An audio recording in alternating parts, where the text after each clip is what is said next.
তোমরা অবশ্যই জানো আজ অর্থাৎ 15/7/2024 তারিখে পোস্ট অফিস জিডিএস এর জন্য অনলাইন আবেদন শুরু হয়ে গেছে, যেখানে তোমাদের মোট শূন্যপদ রাখা হয়েছে 44,228টি, যার জন্য তোমরা শুধুমাত্র মাধ্যমিক পাস যোগ্যতায় আবেদন করতে পারবে। এবার তোমাদের বলে রাখি, এই বছর তোমাদের যে অনলাইন আবেদনটা নেওয়া হচ্ছে, এখানে অনলাইন আবেদন কিন্তু একটু পরিবর্তন করা হয়েছে, তাই অবশ্যই তোমাদের সঠিকভাবে তোমাদের এখানে আবেদনটা করতে হবে, আর না হলে এখানে কিন্তু তোমাদের অ্যাপ্লিকেশন ফর্মটা রিজেক্ট করা হবে। তাই কিভাবে তোমাদের সঠিকভাবে এখানে সম্পূর্ণ ফর্ম ফিল আপ করতে হবে, তারপর কিভাবে তোমাদের পেমেন্ট করতে হবে, তারপর তোমাদের কিভাবে এখানে প্রিন্ট আউটটা বের করতে হবে, A to Z এই ভিডিওটি তোমাদের সম্পূর্ণ দেখানো হয়েছে। তাই অবশ্যই তোমরা যারা পোস্ট অফিস জিডিএসের জন্য সঠিকভাবে ফর্ম ফিল আপ করতে চাও, ভিডিওটি তোমরা শেষ পর্যন্ত দেখে নাও এবং ভিডিওটি ভালো লেগে থাকলে একটি লাইক করবে এবং বন্ধুদের সঙ্গে অবশ্যই ভিডিওটি শেয়ার করে দেবে। তোমরা অনলাইন আবেদন করার জন্য সবার প্রথম তোমাদের এই জিডিএস অনলাইন এঙ্গেজমেন্টের অফিসিয়াল ওয়েবসাইটে আসতে হবে। এই অফিসিয়াল ওয়েবসাইটের লিঙ্কটা আমাদের এই ভিডিওটির নিচে দেওয়া রয়েছে, সেখান থেকে তোমরা সবার প্রথম এই পেজে আসবে। এই পেজে আসার পর এখানে কিন্তু দেখতে পাও তোমাদের কিন্তু তিনটি আলাদা আলাদা স্টেপ দেওয়া রয়েছে। এই তিনটি স্টেপে তোমাদের কিন্তু ফর্মটা ফিল আপ করতে হবে। 1 নম্বর দেখতে পাচ্ছ স্টেপ রয়েছে কি এখানে রেজিস্ট্রেশন, এবং তারপর রয়েছে এখানে অ্যাপ্লাই অনলাইন, এবং তারপর রয়েছে ফিস পেমেন্ট। এই তিনটি ধাপে তোমাদের সঠিকভাবে ফর্মটা ফিল আপ করতে হবে। তো কীভাবে ফিল আপ করতে হবে তোমাদের স্টেপ বাই স্টেপ বলছি, তোমরা দেখে নাও। এখানে সবার প্রথম কি করবে, এখানে দেখতে পাচ্ছ স্টেজ 1 যে রয়েছে রেজিস্ট্রেশন, এখানে তোমরা ক্লিক করবে। এবার স্টেজ 1 রেজিস্ট্রেশন অপশানে ক্লিক করার সঙ্গে সঙ্গে এখানে তোমাদের সবাইকে রেজিস্ট্রেশন অপশানে ক্লিক করতে হবে। এখানে ক্লিক করার সঙ্গে সঙ্গে নেক্সট পেজ ওপেন হবে, যেখানে প্রথম দেখতে পাচ্ছ তোমাদের কি বেরোচ্ছে। এখানে প্রথম বলা হচ্ছে যে ভ্যালিডেট ইওর ডিটেলস। এখানে 1 নম্বর তোমাদের কি বলা হচ্ছে, মোবাইল নাম্বার, অর্থাৎ প্রথম ঘরটায় তোমাদের মোবাইল নাম্বার বসিয়ে দিতে হবে, এবং তারপরে ঘরটায় অর্থাৎ 2 নম্বরের ঘরটায় ইমেল আইডি জায়গায় ইমেল আইডি বসাবে, এবং ডান দিকে ভ্যালিডেট মোবাইল নাম্বারে ক্লিক করবে, এবং ডান দিকে ইমেল আইডির জায়গায় ভ্যালিডেট ইমেল অপশানে ক্লিক করবে। এবার যখনই তোমরা ভ্যালিডেট মোবাইল নাম্বার ও ভ্যালিডেট ইমেল আইডিতে ক্লিক করবে, মোবাইল নাম্বারে একটা 6 সংখ্যার ওটিপি পাঠানো হবে এবং ইমেল আইডিতে 6 সংখ্যার ওটিপি পাঠানো হবে। মোবাইল নাম্বার ডান দিকে এখানে দেখতে পাচ্ছ মোবাইল নাম্বারের ওটিপি এই প্রথম ঘরটায় এন্টার করবে, এবং ইমেল আইডির ওটিপিটা দ্বিতীয় ঘরে এন্টার করবে। ওকে, এবার ওটিপিগুলো বসানোর পর ডান দিকে দেখতে পাচ্ছ এখানে তোমাদের অপশন দেওয়া রয়েছে সাবমিট ওটিপি, মোবাইল নাম্বার ডান দিকে দেওয়া রয়েছে, এবং সাবমিট ওটিপি ইমেল আইডি ডান দিকে দেওয়া রয়েছে। এখানে ক্লিক করার সঙ্গে সঙ্গে তোমাদের মোবাইল নাম্বার ও ইমেল আইডিটা ভেরিফাই হয়ে যাবে।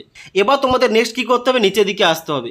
নিচের দিকে আসার পর এখানে তোমাদের 3 নম্বর কি বলা হচ্ছে, এখানে 3 নম্বরে বলা হচ্ছে তোমাদের applicant name as per secondary school pass certificate, অর্থাৎ অবশ্যই তোমাদের মাধ্যমিকের সার্টিফিকেট অনুযায়ী তোমাদের নামটা এখানে ডান দিকের ঘরে বসাতে হবে। এবং তারপর এখানে তোমরা নিচের দিকে আসবে। নিচের দিকে আসার পর দেখতে পাচ্ছ 4 নম্বর তোমাদের বলা হচ্ছে কি, এখানে 4 নম্বর বলা হচ্ছে ফাদার্স নেম কিংবা mother's name as per secondary school pass certificate. এখানে কিন্তু ডান দিকের ঘরে তোমাদের বাবার নামটা বসিয়ে দেবে। তারপরে 5 নম্বর রয়েছে ডেট অফ বার্থ, এখানে কিন্তু তোমাদের ডান দিকের ঘরে ডেট অফ বার্থ বসাতে হবে। এবার এই ডান দিকের ঘরে ক্লিক করার সঙ্গে সঙ্গে একটা ক্যালেন্ডার ওপেন হবে, এখান থেকে তোমাদের ডেট অফ বার্থটা সিলেকশন করবে। ওকে, এবং তারপরে এখানে তোমাদের নেক্সট রয়েছে, এখানে তোমাদের জেন্ডার সিলেকশন করতে হবে। তোমরা মেল না ফিমেল অ্যাপ্লিকেশন করছো, এখানে তোমরা সিলেকশন করে নেবে। এবার জেন্ডার সিলেকশন করার পর নিচের দিকে আসবে। নিচের দিকে আসার পর দেখতে পাচ্ছ 7 নম্বর পয়েন্টে বলা হচ্ছে কমিউনিটি, এখানে তোমাদের কমিউনিটি সিলেকশন করতে হবে।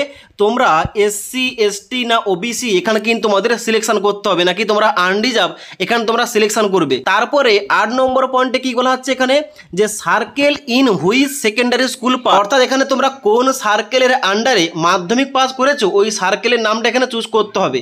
এবার যেহেতু আমি এখানে ওয়েস্ট বেঙ্গল থেকে দেখাচ্ছি, এখানে কিন্তু অবশ্যই আমরা কি করব, ওয়েস্ট বেঙ্গল চুজ করব। ওকে, এবার 9 নম্বর দেখতে পাচ্ছ নেক্সট বলা হচ্ছে year of passing secondary school, অর্থাৎ তোমরা মাধ্যমিকটা কত সালে পাস করেছো, এখানে কিন্তু ওই সালটা তোমাদের এখানে চুজ করতে হবে। ওকে, তো তোমাদের অনুযায়ী তোমাদের কিন্তু অবশ্যই ওই সালটা তোমরা চুজ করবে যত সালে তোমরা মাধ্যমিকটা পাস করেছো। ক্লিয়ার? তারপরে এখানে দেখতে পাচ্ছ ডান দিকে একটা ক্যাপচা কোড দেওয়া রয়েছে। এই ক্যাপচা কোডটা এই ঘরটায় দেখতে পাচ্ছ মাঝের একটা ঘর দেওয়া রয়েছে, এই ঘরটায় ক্যাপচা কোডটা এন্টার করবে এবং সাবমিট অপশানে ক্লিক করবে। এবার সমস্ত কিছু সঠিক ইনফরমেশন দেওয়ার পর যখনই তোমরা সাবমিট অপশানে ক্লিক করবে, এখানে কিন্তু তোমাদের দেখে দেবে যে first stage of registration is complete, please continue filling the details for registration. এখানে কিন্তু অবশ্যই তোমাদের কি করতে হবে, এখানে ওকে অপশানে ক্লিক করতে হবে। ওকে অপশানে ক্লিক করার সঙ্গে সঙ্গে এখানে তোমরা কি করবে, নিচে নিচের দিকে আসবে। নিচের দিকে আসার পর এখানে দেখতে পাচ্ছ এখানে বলা হচ্ছে please continue filling your details below. এখান থেকে তোমাদের 10 নম্বর থেকে ফর্মটা ফিল আপ শুরু করতে হবে। এখানে 10 নম্বর পয়েন্টে কি বলা হচ্ছে আধার নাম্বার, এখানে কিন্তু অবশ্যই তোমাদের আধার কার্ডের নাম্বারটা বসিয়ে দেবে। তারপরে 11 নম্বর পয়েন্টে বলা হচ্ছে এখানে are you person with disability, অর্থাৎ তোমরা যদি প্রতিবন্ধী কেউ হয়ে থাকো অবশ্যই এখানে সিলেকশন করবে। সিলেকশন করার সঙ্গে সঙ্গে তোমরা প্রতিবন্ধী হয়ে থাকলে ইয়েস করবে, আর না হলে তোমরা সবাই নো অপশানে ক্লিক করে দেবে। ওকে, এবার নেক্সট তোমরা নিচের দিকে আসবে। নিচের দিকে আসার পর দেখতে পাচ্ছ 12 নম্বর পয়েন্টে ইম্পর্টেন্ট পয়েন্ট বলা হচ্ছে কি, এখানে বলা হচ্ছে language studied in secondary school, অর্থাৎ তোমরা মাধ্যমিকে কোন ভাষাটা পড়েছো এখানে কিন্তু তোমাদের সিলেকশন করতে হবে। অর্থাৎ তোমরা যারা ওয়েস্ট বেঙ্গল থেকে এখানে আবেদন করছো অবশ্যই তোমাদের কিন্তু এখানে বেঙ্গলি সিলেকশন করতে হবে। তো এখানে তোমরা সবাই এখানে বেঙ্গলি চুজ করার পর এখানে নিচে আসার পর ওকে অপশানে ক্লিক করে দেবে। ওকে অপশানে ক্লিক করার সঙ্গে সঙ্গে এখানে কিন্তু বেঙ্গলিটা সিলেকশন হয়ে যাবে। এবার তোমাদের কি করতে হবে, নিচের দিকে আসতে হবে। নিচের দিকে আসার পর 13 নম্বর পয়েন্টে বলা হচ্ছে এখানে ওয়েদার এমপ্লয়ি, অর্থাৎ তোমরা যদি কোনো চাকরিজীবী হয়ে থাকো এখানে কিন্তু অবশ্যই তোমরা ইয়েস করবে, নাহলে কিন্তু সবাই এখানে নো অপশানে ক্লিক করে দেবে। ওকে, তারপরে নেক্সট ইম্পর্টেন্ট পয়েন্ট যেটা এখানে দেখতে পাচ্ছ বলা হচ্ছে 14 নম্বর এবং 15 নম্বর পয়েন্টটা। এখানে 14 নম্বর পয়েন্টে বলা হচ্ছে আপলোড ফটো এবং 15 নম্বর পয়েন্টে বলা হচ্ছে আপলোড সিগনেচার। এখানে তোমরা ভালোভাবে দেখে নাও, কারণ এখানে কিন্তু ফটো ও সিগনেচারের কারণে অনেকের কিন্তু ফর্মগুলো রিজেক্ট আসবে। এখানে দেখতে পাচ্ছ ফাইল ফরম্যাট দেওয়া রয়েছে জেপিজি ফরম্যাটে তোমাদের কিন্তু ফটোটা এখানে আপলোড করতে হবে এবং আপ টু 50 কেবি, অর্থাৎ তোমাদের ফটোর সাইজটা অবশ্যই কিন্তু 50 কেবির মধ্যে হতে হবে এবং ডাইমেনশন এখানে কি দেওয়া রয়েছে এখানে 200 × 230 পিক্সেল। এবার ফটো আপলোড করার জন্য তোমরা কি করবে, এখানে একটা অপশন দেওয়া রয়েছে চুজ ফাইল, একটা অপশন দেওয়া রয়েছে চুজ ফাইল অপশানে ক্লিক করবে।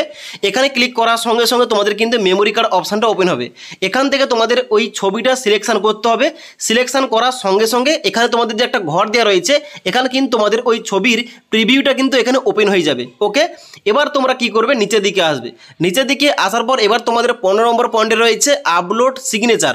এখানে কিন্তু সেমভাবে তোমাদের দেওয়া রয়েছে মাপটা। এখানে কিন্তু অবশ্যই তোমাদের সিগনেচারটা 20 কেবির মধ্যে হতে হবে এবং সিগনেচারের সাইজ দেওয়া রয়েছে 140 × 60 পিক্সেল। ওকে, এবং এখানে কিন্তু সেমভাবে তোমাদের চুজ ফাইল অপশানে ক্লিক করতে হবে। ক্লিক করার সঙ্গে সঙ্গে মেমোরি কার্ড থেকে তোমাদের সিগনেচারটা সিলেক্ট করে এখানে কিন্তু আপলোড করতে হবে। এবার ফটো এবং সিগনেচার আপলোড করতে তোমাদের কোন রকম সমস্যা হলে অবশ্যই কিন্তু আমাকে কমেন্ট করে জানাতে পারো। ওকে, এবার ফটো এবং সিগনেচার আপলোড করার সঙ্গে সঙ্গে তোমাদের কিন্তু এখানে নিচের দিকে আসতে হবে। নিচের দিকে আসার পর সাবমিট অপশানে ক্লিক করবে। এবার সাবমিট অপশানে ক্লিক করার সঙ্গে সঙ্গে তোমাদের এখানে রেজিস্ট্রেশন ফর্মের প্রিভিউ পেজটা ওপেন হবে। এখানে কিন্তু তোমাদের A to Z information show করবে। এখানে তোমরা একবার ভালোভাবে সমস্ত কিছু মিলিয়ে নেবে। মিলিয়ে নেওয়ার পর নিচের দিকে আসবে। নিচের দিকে আসার পর আই হিয়ারবে ডিক্লেয়ার দ্যাট এখানে কিন্তু তোমরা চেকমার্ক করবে। চেকমার্ক করার পর সাবমিট অপশানে ক্লিক করবে। এবার সাবমিট অপশানে ক্লিক করার সঙ্গে সঙ্গে তোমাদের সামনে এরকম একটা পেজ ওপেন হবে যেখানে বলা আছে dear candidate your registration has been complete successfully, your registration number is, এখানে কিন্তু তোমাদের নাম্বারটা দিয়ে থাকবে এবং তারপরে বলা হচ্ছে কন্টিনিউ টু অ্যাপ্লাই, অর্থাৎ অ্যাপ্লাই করার জন্য অবশ্যই তোমাদের নেক্সট স্টেপে তোমাদের কিন্তু কী করতে হবে, কন্টিনিউ টু অ্যাপ্লাই এই অপশানে ক্লিক করতে হবে। এবার কন্টিনিউ টু অ্যাপ্লাই অপশানে ক্লিক করার সঙ্গে সঙ্গে তোমাদের নেক্সট পেজ ওপেন হবে যেখানে তোমরা দেখতে পাচ্ছ অন স্ক্রিন এখানে কিন্তু তোমাদের রেজিস্ট্রেশন নাম্বারটা দেওয়া থাকবে। এবার তোমাদের সার্কেল চুজ করতে হবে কোন সার্কেল থেকে তোমরা এখানে আবেদনটা করতে চাও। এখানে কিন্তু তোমরা অবশ্যই যারা তোমরা এখানে ওয়েস্ট বেঙ্গল থেকে আবেদন করছো এখানে ওয়েস্ট বেঙ্গল চুজ করবে। ওয়েস্ট বেঙ্গল চুজ করার পর সাবমিট অপশানে ক্লিক করবে। এবার সাবমিট অপশানে ক্লিক করার সঙ্গে সঙ্গে তোমাদের রেজিস্টার মোবাইল নাম্বারে আবার একটা ওটিপি পাঠানো হয়েছে। এবার ওই ওটিপিটা সাবমিট করার জন্য এখানে তোমরা ওকে অপশানে ক্লিক করবে। ওকে অপশানে ক্লিক করার পর এখানে কিন্তু তোমরা নিচের দিকে আসবে। নিচের দিকে আসার পর দেখতে পাচ্ছ এখানে কিন্তু তোমাদের এন্টার ওটিপির জায়গায় ওই ওটিপি এন্টার করতে হবে এবং তারপরে ক্যাপচা কোডটা ফিল করে নেক্সট অপশানে ক্লিক করবে। নেক্সট অপশানে ক্লিক করার সঙ্গে সঙ্গে এবার তোমাদের ফাইনাল অ্যাপ্লিকেশন ফর্মটা খুলে যাবে। এখানে কিন্তু তোমাদের স্টেপ বাই স্টেপ ভালো করে তোমাদের কিন্তু অ্যাপ্লিকেশন ফর্মটা ফিল আপ করতে হবে। এখানে তোমরা কিন্তু অবশ্যই সবার প্রথম কি করবে দেখতে পাচ্ছ এখানে কিন্তু তোমাদের নাম, বাবার নাম, এখানে তোমাদের registration number, date of birth এবং কমিউনিটি দেওয়া থাকবে। এবার তোমরা একটু নিচের দিকে আসবে। নিচের দিকে আসার পর দেখতে পাচ্ছ এখানে তোমাদের অ্যাড্রেস ফিল আপ করতে হবে। প্রথম তোমাদের বাম দিকে কি রয়েছে এখানে কমিউনিকেশন অ্যাড্রেস, এখানে তোমাদের বাম দিকে কমিউনিকেশন অ্যাড্রেস এন্টার করতে হবে। এখানে কিন্তু কমিউনিকেশন অ্যাড্রেসের প্রথম ঘরটায় কি রয়েছে, ডোর, হাউস কিংবা অ্যাপার্টমেন্ট নাম্বারটা দিয়ে দেবে এবং তারপর রয়েছে এখানে স্ট্রিট নেম, তারপর রয়েছে এখানে সিটি কিংবা ভিলেজ অর্থাৎ তোমাদের গ্রামের নামটা বসাবে, তারপরে পঞ্চায়েতের নামটা বসাবে এবং তারপরে পিনকোডটা বসিয়ে দেবে। ওকে, এবার বাম দিকের কমিউনিকেশন অ্যাড্রেসের সঙ্গে তোমাদের যদি ডান দিকে এখানে পার্মানেন্ট অ্যাড্রেস সেম হয়ে থাকে তাহলে কিন্তু এখানে শুধুমাত্র চেকমার্ক করবে, চেকমার্ক করার সঙ্গে সঙ্গে বাম দিকের অ্যাড্রেসগুলো ডান দিকেও ফিল আপ হয়ে যাবে। ওকে, তারপর তোমরা কি করবে, নিচের দিকে আসবে। নিচের দিকে আসার পর এখানে তোমাদের কোয়ালিফিকেশান এখানে ইনপুট করতে হবে A to Z। যেমন এখানে কিন্তু অলরেডি আমরা আগে সিলেকশন করেছি আমরা কত সালে মাধ্যমিকটা দিয়েছি, তার সঙ্গে সঙ্গে এখানে তোমাদের সিলেকশন করতে হবে কি, সিলেক্ট বোর্ড। এখানে কিন্তু তোমাদের বোর্ডের নামটা সিলেকশন করতে হবে। এখানে ক্লিক করার সঙ্গে সঙ্গে তোমাদের কিন্তু সমস্ত বোর্ডের নামটা দেখিয়ে দেবে। এবার বোর্ডের নামটা সিলেকশন করার জন্য অবশ্যই তোমরা সিলেক্ট বোর্ড অপশানে ক্লিক করবে। ক্লিক করার সঙ্গে সঙ্গে এখানে তোমাদের বোর্ডের নামটা সিলেকশন করতে হবে। এবার তোমরা যারা West Bengal board of secondary education থেকে এখানে মাধ্যমিকটা পাস করেছো, এখানে কিন্তু তোমাদের West Bengal board of secondary education দেওয়া রয়েছে, তোমরা কিন্তু এখানে এই বোর্ডটা সিলেকশন করবে। তো আমি যেহেতু এখানে West Bengal board of secondary education থেকে পাস করেছি, এখানে কিন্তু আমি ওই বোর্ডের নামটা এখানে চুজ করলাম। এবার বোর্ডের নামটা সিলেকশন করার সঙ্গে সঙ্গে এবার তোমাদের কিন্তু নেক্সট সিলেকশন করতে হবে সিলেক্ট রেজাল্ট টাইপ। এবার তোমরা যেভাবে বোর্ডের নামটা সিলেক্ট করবে ওই বোর্ডের নাম অনুযায়ী এখানে কিন্তু বোর্ড অনুযায়ী এখানে নিচে তোমাদের রেজাল্ট টাইপটা বেরোবে। এখানে তোমরা ডান দিকের ঘরে সিলেক্ট রেজাল্ট টাইপে এখানে ক্লিক করবে। ক্লিক করার সঙ্গে সঙ্গে তোমরা দেখতে পাবে তোমাদের বোর্ড যেটা চুজ করেছো ওই বোর্ড অনুযায়ী তোমাদের মার্কস যেভাবে দেওয়া রয়েছে, যদি তোমাদের মার্কস থেকে থাকে তাহলে কিন্তু এখানে মার্কস বেরোবে, তোমাদের পার্সেন্টেজ থেকে থাকলে পার্সেন্টেজ বেরোবে, তোমাদের যদি সিজিপিএ থেকে থাকে তাহলে কিন্তু সিজিপিএ বেরোবে। তোমরা যেভাবে বোর্ডটা সিলেকশন করবে ওই বোর্ড সিলেকশন অনুযায়ী এখানে কিন্তু তোমাদের A to Z বেরিয়ে আসবে। তো আমার যেহেতু মার্কশিটে মার্কস দেওয়া রয়েছে এখানে কিন্তু মার্কসটা বেরিয়েছে, আমি কিন্তু এখানে মার্কসে চুজ করলাম। চুজ করার সঙ্গে সঙ্গে এখানে কিন্তু তোমাদের পেজটা একটু লোডিং হবে, লোডিং হওয়ার পর তোমাদের নেক্সট অপশানটা বেরিয়ে আসবে। এখানে দেখতে পাচ্ছ মার্কসটা সিলেকশন করার সঙ্গে সঙ্গে প্রতিটি সাবজেক্টের জন্য ডান দিকের ঘরে আমাকে 100 নম্বরে কত নাম্বার আমরা পেয়েছিলাম মাধ্যমিকে ওই নাম্বারটা কিন্তু বসাতে হবে। প্রথম দেখতে পাচ্ছ এখানে তোমাদের রয়েছে জিওগ্রাফি, এখানে কিন্তু জিওগ্রাফিতে 100 নম্বরে কত পেয়েছো এখানে তোমাদের ডান দিকের ঘরে বসাতে হবে। তারপরে সিলেক্ট সাবজেক্ট এখানে ক্লিক করবে। ক্লিক করার সঙ্গে সঙ্গে তোমাদের কিন্তু অবশ্যই এখানে ফার্স্ট ল্যাঙ্গুয়েজ তোমাদের বেঙ্গলি চুজ করতে হবে এবং ডান দিকে বাংলাতে তোমরা কত পেয়েছো 100 নম্বরে এই ঘরটায় বসাবে। তারপরে রয়েছে ম্যাথমেটিক্স, এখানে কিন্তু তোমাদের ম্যাথে তোমরা কত নম্বর পেয়েছো এখানে ডান দিকের ঘরে বসাবে। তারপর রয়েছে হিস্টোরি, এখানে তোমাদের ডান দিকের ঘরে নাম্বার বসাতে হবে এবং তারপর রয়েছে লাইফ সায়েন্স এবং তারপর রয়েছে ফিজিক্যাল সায়েন্স। ওকে, এবং তারপর তোমাদের অপশান চুজ করতে হবে সিলেক্ট সাবজেক্ট, এখানে কিন্তু অবশ্যই তোমরা সেকেন্ড ল্যাঙ্গুয়েজ ইংলিশ চুজ করে নেবে। ওকে, তারপর তোমরা কি করবে, ডান দিকের ঘরে ওই ইংলিশের নাম্বারটা বসিয়ে দেবে। এবার তোমরা নিচের দিকে আসবে, এখানে কিন্তু অনেকের সমস্যা হয়। এখানে কি বলা হচ্ছে যে অপশনাল ইলেকটিভ সাবজেক্ট, যেখানে বলা হচ্ছে please enter 0 if no additional compulsory subject opted, অর্থাৎ তোমাদের যদি এখানে অপশনাল ইলেকটিভ সাবজেক্ট না থেকে থাকে কিন্তু ডান দিকের ঘরে তোমরা 0 বসালেও হবে। আর তোমাদের যাদের অপশনাল ইলেকটিভ সাবজেক্ট রয়েছে তোমরা 100 নম্বরে কত নাম্বার পেয়েছো এখানে কিন্তু ডান দিকের ঘরে বসাতে হবে। ক্লিয়ার? এবং তারপর তোমাদের বলা হচ্ছে সিজিপিএ স্কোর, এটা কিন্তু সবার জন্য নয়। এখানে ডান দিকে তোমাদের বলা হচ্ছে নোট দিয়ে যে if CGPA is not allotted by your board you may leave this field as blank, অর্থাৎ এটা কিন্তু তোমরা ফাঁকা ছাড়তে পারো, কারণ এটা কিন্তু সবার জন্য নয়। যাদের মার্কশিটে শুধুমাত্র সিজিপিএ মার্কস দেওয়া রয়েছে তাদের জন্য কিন্তু এই ঘরটা দেওয়া রয়েছে। তোমাদের যাদের সিজিপিএ নেই তোমরা কিন্তু এই ঘরটা ফাঁকা ছেড়ে দেবে। ওকে, তারপর তোমরা কি করবে, নিচের দিকে আসার পর সেভ অ্যান্ড কন্টিনিউ অপশানে ক্লিক করে দেবে। এবার সেভ অ্যান্ড কন্টিনিউ অপশানে ক্লিক করার সঙ্গে সঙ্গে তোমাদের নেক্সট এখানে বেরোবে চুজ ইওর প্রিফারেন্স হেয়ার। এটা কিন্তু অবশ্যই একটা ইম্পর্টেন্ট ফ্যাক্টর, এখানে কিন্তু অবশ্যই সঠিকভাবে প্রিফারেন্স দিলে তোমাদের কম নাম্বারও কিন্তু এখানে সিলেকশন হয়ে যেতে পারে। এখানে তোমরা কি করবে দেখতে পাচ্ছ, এখানে তোমাদের প্রথম রয়েছে সার্কেল অ্যাপ্লাই ফর, তোমরা কোন সার্কেল থেকে অ্যাপ্লাই করছো এখানে তোমাদের শো করবে। তারপরে বলা হচ্ছে সিলেক্ট ডিভিশন অ্যাপ্লাই ফর, অর্থাৎ এই সার্কেলের মধ্যে তোমরা কোন ডিভিশন থেকে আবেদন করতে চাইছো এখানে কিন্তু ওই ডিভিশন তোমাদের সিলেকশন করতে হবে। এখানে ওয়েস্ট বেঙ্গল সার্কেলের মধ্যে যে সমস্ত ডিভিশন রয়েছে এখানে কিন্তু স্টেপ বাই স্টেপ সমস্ত কিন্তু এখানে লিস্ট বেরিয়ে পড়েছে। তোমরা কোন সার্কেল থেকে আবেদন করতে চাও ওই সার্কেল সার্কেল কিন্তু অবশ্যই চুজ করতে হবে। এবার আবেদন করার আগে তোমরা দেখে নেবে সার্কেল অনুযায়ী ভ্যাকেন্সি কত রয়েছে। এবার এই টপিকে একটা তোমাদের পরে ভিডিও দিয়ে দেবো যে সার্কেল অনুযায়ী তোমরা ভ্যাকেন্সি কীভাবে চেক করবে এবং তার সঙ্গে সঙ্গে ওই ডিভিশনের আন্ডারে ক্যাটাগরি অনুযায়ী তোমরা যে ক্যাটাগরি থেকে আবেদন করছো ওই ক্যাটাগরিতে কয়টা ভ্যাকেন্সি এখানে রয়েছে এখানে তোমরা চেক করবে এবং তারপর কিন্তু অবশ্যই তোমরা যে ডিভিশন থেকে আবেদন করতে চাও ওই ডিভিশন তোমরা এখানে সিলেকশন করে নেবে। এবার ডিভিশন সিলেকশন করার সঙ্গে সঙ্গে এখানে কিন্তু ওই ডিভিশনের আন্ডারে যে কয়টি শূন্যপদ রয়েছে যে সমস্ত অফিসে এখানে আবেদনটা চলছে ওই সমস্ত অফিসের আন্ডারে কোন পোস্টে আবেদন চলছে এখানে কিন্তু A to Z বেরিয়ে আসবে। যেমন আমার ক্ষেত্রে দেখতে পাচ্ছ আমি যেহেতু এখানে বারাইপুর ডিভিশনটা তোমাদের দেখানোর জন্য সিলেক্ট করেছি, এখানে বারাইপুর ডিভিশনের নামটা কিন্তু প্রথম দেওয়া রয়েছে ডিভিশনের নাম, তারপর তোমাদের বারাইপুর ডিভিশনের আন্ডারে অফিসের নাম দেওয়া রয়েছে এবং ডান দিকে তোমাদের পোস্টের নাম দেওয়া রয়েছে এবং তারপর বলা হচ্ছে পোস্ট প্রিফারেন্স দিতে। এবার এই পোস্ট প্রিফারেন্সের মানেটা হচ্ছে তোমরা কোন পোস্টে আবেদনটা করতে চাও। যেহেতু এখানে বিপিএম, এবিপিএম এবং জিডিএস রয়েছে, এই তিনটি পোস্টের মধ্যে তোমরা কোন পোস্টটাকে প্রথম রাখতে চাও ওই ঘরটায় তোমাদের 1 লিখতে হবে। এবার তোমাদের উদাহরণ দিয়ে বলে দিই, এখানে কিন্তু দেখতে পাচ্ছ তোমরা 3 নম্বর পোস্ট রয়েছে এখানে জিডিএস এবিপিএম। এবার যদি আমি এই এবিপিএম অর্থাৎ অ্যাসিস্ট্যান্ট ব্রাঞ্চ পোস্ট মাস্টার এই পোস্টে আবেদন করতে চাই তাহলে আমাকে কি করতে হবে, এখানে আমাকে দেখতে হবে ওখানে কোন ক্যাটাগরির জন্য পোস্ট রয়েছে।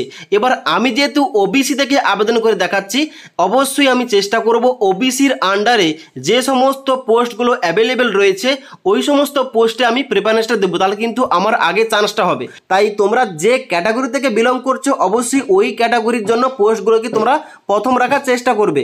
যেমন আমি ওবিসি থেকে আবেদন করছি, তাই ওবিসি এখানে দেখতে পাচ্ছ ওবিসি দেখতে পাচ্ছ 3 নম্বর রয়েছে, এখানে ওবিসির আন্ডারে পোস্ট রয়েছে জিডিএস এবিপিএম। এবার আমি শুধুমাত্র এবিপিএম পোস্টগুলো রাখতে চাই, তাহলে কি করব 3 নম্বরে যে ডান দিকে এখানে তোমাদের এন্টার প্রিফারেন্স অপশন দেওয়া রয়েছে এখানে কিন্তু আমাকে 1 লিখতে হবে, কারণ এইটাকে আমি প্রথম প্রিফারেন্স রাখতে চাই। ওকে, একইভাবে তোমাদের কিন্তু দেখতে হবে ওই ওবিসির আন্ডারে আর কোন কোন রয়েছে। এখানে দেখতে পাচ্ছ 9 নম্বর এখানে সিরিয়াল নম্বরে এখানে দেখতে পাচ্ছ জিডিএস এবিপিএম পোস্টে ওবিসি ক্যাটাগরি থেকে আবেদন চলছে, তাহলে এখানে আমি কি করব, এখানে কিন্তু অবশ্যই আমি এই ডান দিকের ঘরটা এখানে কিন্তু আমি 2 লিখে দেবো। এইভাবে তোমাদের 1 2 3 4 করে তোমাদের কিন্তু তোমাদের পোস্টগুলো সাজাতে হবে। তোমরা যে পোস্টে আবেদন করতে চাও, যে তোমরা ক্যাটাগরি থেকে আবেদন করছো সেইভাবে তোমাদের পোস্ট প্রিফারেন্স রাখতে হবে। এবার পোস্ট প্রিফারেন্স দেওয়ার পর নিচে দিকে আসবে, এখানে বলা হচ্ছে please select circle and division for verification of documents in case of selection. অর্থাৎ তোমাদের সিলেকশনটা হলে এখানে কিন্তু অবশ্যই তোমরা জানো যে তোমাদের ডকুমেন্ট ভেরিফিকেশান দিতে হবে, তার জন্য কিন্তু অবশ্যই তোমাদের সার্কেল এবং ডিভিশনটা চুজ করতে হবে। এবার তোমরা যে ডিভিশন থেকে আবেদন করছো অবশ্যই তোমরা চেষ্টা করবে ওই ডিভিশনটা এখানে সিলেকশন করার। ওকে, তারপর তোমরা কি করবে, নিচের দিকে আসবে। নিচের দিকে আসার পর এখানে তোমাদের বাম দিকে রয়েছে ডিক্লারেশন আই হেয়ারবে ডিক্লেয়ার দ্যাট, এখানে তোমরা চেকমার্ক করে দেবে। চেকমার্ক করার পর নিচের দিকে আসবে, নিচের দিকে আসার পর সেভ অ্যান্ড প্রসিড অপশানে ক্লিক করবে।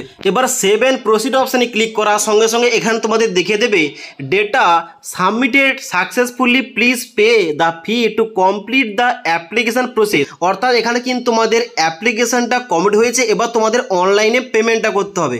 অনলাইন পেমেন্ট করার জন্য অবশ্যই তোমরা কি করবে, ওকে অপশানে ক্লিক করবে। এবার ওকে অপশানে ক্লিক করার পর এখানে তোমাদের মেক পেমেন্ট অপশানে ক্লিক করতে হবে পেমেন্টটা করার জন্য।